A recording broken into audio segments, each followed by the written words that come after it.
Lembrando a todos que o evento está sendo transmitido ao vivo pelo site fakeclimate.com e climagel.com. Dá tempo de avisar o pessoal pelo celular. Tá? Então agora nós vamos com o Mark. O Mark vai apresentar, ou vai ser o Geraldo? Vai ser o Mark, né? Mark. Então lá, Mark Candyland vai apresentar então uma inverdade inconveniente. Só lembrando o trabalho de graduação do ano passado da Garoa, resultados surpreendentes. 2009 teve tanta Garoa quanto, né?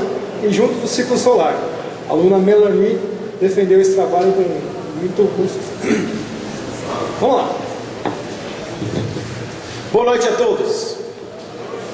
Vamos mais um pouquinho de ânimo aí, gente. O globo está aquecendo. Vamos. Boa noite a todos. Agora aqueceu um pouco mais. Bom, gente, meu nome é Mark, como ele me apresentou, e acontece que eu não sou cientista, não tenho PhD, etc. Eu sou apenas, talvez como muitos de vocês, um leigo que quando ouviu a história começar sobre aquecimento global, eu fiquei muito preocupado. E quando eu fico preocupado com as coisas, eu estudo bastante. Vocês vão ver até que ponto eu estudei aquecimento global para chegar às conclusões que eu cheguei e por que eu cheguei lá. Eu comecei no início, que nem a maioria de vocês, talvez estejam, no escuro. Eu não sabia o que estava acontecendo, eu só sabia que o mundo ia acabar, etc. Eu falei, nossa, eu tenho que ver alguma coisa. Será que a data dos maias está envolvido nisso, 2012, etc. Eu falei, caramba, o que eu posso fazer? Aí eu comecei a ver um determinado dia, depois de muitas revistas e estudos, etc., que a história do aquecimento global era uma conta que não fechava.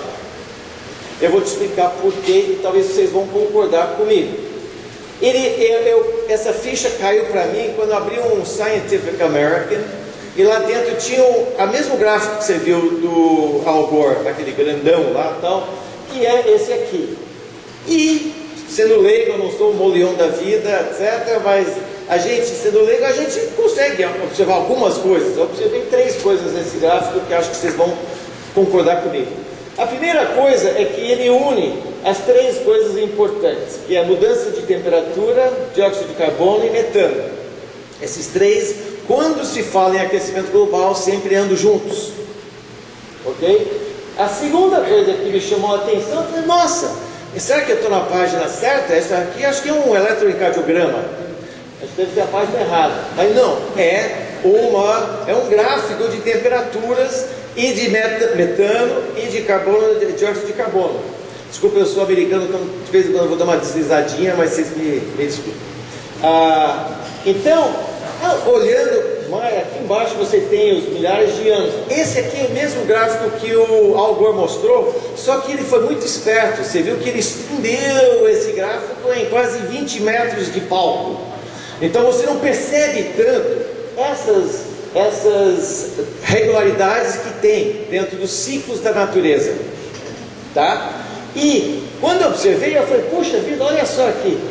Tem mais ou menos 100 mil anos de descida, e aí uns 12, 13, 14 mil anos de interglaciação, e depois assim por diante, por milhares e milhares e milhares de anos, desde 650 mil anos atrás, que foram tirados daqueles núcleos de gelo, que eles derretem o gelo de milhares e milhares de anos atrás, eles cavam até 3 quilômetros lá para baixo, eles pegam o gelo e a temperatura e a atmosfera daquela época está contida no gelo, derrete o gelo, e você tem uma leitura ótima da atmosfera daquela época, e até da temperatura e etc, metano, etc. Essa foi a minha primeira observação. Segunda observação, bom, a primeira coisa que me gritou aos olhos aqui foi, a ppm, para quem não sabe, é partes por milhão, tá? Então, a atmosfera é medida é dividida em partes, e você tem milhões de partes de metano. Aliás, metano é pouco, metano é bilhão. Metano, mas o carbono é por milhão, ppm, tá? E eu vi que, puxa vida, teve época que tinha 170 e pulou para 300. Isso foi antes do Henry Ford, antes dos utilitários, antes da Volkswagen. Isso foi há 350 mil anos atrás. Então, óbvio, eu pontuei que a própria Terra tem seu próprio mecanismo para jogar metano, para mudar a temperatura e para você jogar dióxido de carbono na atmosfera. Eu falei, bom, se aqui nós temos mais hoje, o que me garante que sou eu o culpado? Né? Bom, aí com isso eu fiquei vendo que todos os três sobem verticalmente em todos os casos de interglacial. Eu falei, é uma subida não somente em dióxido de carbono, mas metano por igual e temperatura por igual. Eu falei, pô, toda vez que vai partir para o interglacial, a Terra, ela joga um monte de coisa na atmosfera por si só. Então estamos falando de uma coisa normal. Um monte de carbono, dióxido de carbono na atmosfera é a maneira que ela regula a temperatura e a ida e a vinda das épocas glaciais e interglaciais. Aí eu falei, pô, então eu vou dividir na minha cabeça, porque a maioria dos artigos que vocês vão ler, eles falam de glaciação e interglaciação, não é o caso? Mas eu falei, pô, já que a gente está falando sobre aumentos de dióxido de carbono, a gente devia focar e criar um terceiro, que seria o deglacial, porque em todos esses casos, você tem um monte de gelo aqui, de repente sobe a temperatura e derrete o gelo, e você tem os oceanos subindo e descendo em função disso. E acontece a mesma coisa aqui, a mesma coisa aqui, a mesma coisa aqui, 13 mil anos, 12, 14 mil anos atrás, na nossa época. Aí chegamos o Mário mostrou do filme, realmente vocês têm que assistir A Grande Farsa, que vale a pena. Foi muito bem pesquisado e muitos cientistas foram consultados. E esse gráfico aqui me trouxe a minha terceira observação. Eu falei, bom, se essa coisa é periódica e nós estamos no Holoceno, chama-se o Holoceno, a época interglacial que nós estamos agora, se a gente está no Holoceno e pelo meu gráfico anterior eu mostrei que dura mais ou menos 12, 13, 14 mil anos, e esse aqui já foi mais de 10 mil anos, a gente está no fim, prazo vencido, está na prateleira, vai virar mingau, entendeu? Não tem como escapar de uma futura era glacial. Bom, essa foi a minha terceira observação, e daí eu, sendo leigo, como eu falei, eu fiz uma coisa para leigo entender, né? Eu peguei todas aquelas observações, fiz uma simplificação, e aqui você tem um gráfico que eu vou te mostrar juntando, eles sempre andando juntos, temperatura, dióxido de carbono e metano.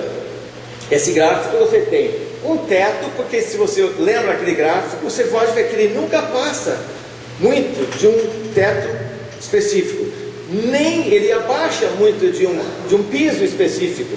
Então envolve um ciclo que é de mais ou menos 125 mil anos, mais ou menos.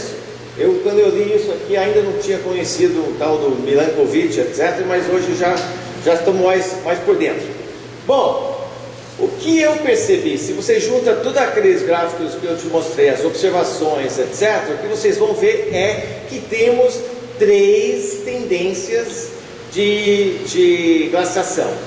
Você tem, de mudanças climáticas, tendências climáticas, você tem uma tendência descendente. Se você simplificar aquele gráfico, todos aqueles sobes e desces, você tem uma época que desce, que leva mais ou menos 100 mil anos.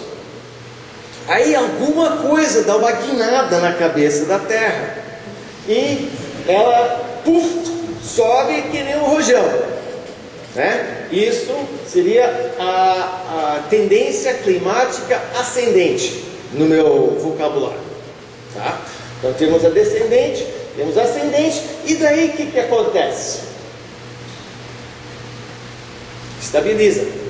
Você tem a interglacial. Isso é em todos aqueles períodos, os 4 períodos que a gente viu nos últimos 650 mil anos, ele segue mais ou menos esse padrão. Alguém sabe onde a gente está nesse gráfico agora? Veremos. tá? E depois novamente ele desce. Agora, o pessoal adora falar sobre mudanças climáticas. Mudanças climáticas. Bom, na minha cabeça, olhando para esse gráfico, só tem 3 mudanças climáticas que vale a pena falar. Uma é a mudança de descendente para ascendente. Uma é a mudança de ascendente para horizontal. E uma é de horizontal para o novo descendente, iniciando novamente o ciclo.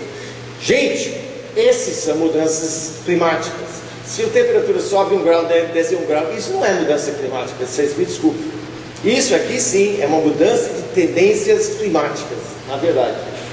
Então, com isso, consegui chegar às minhas primeiras conclusões.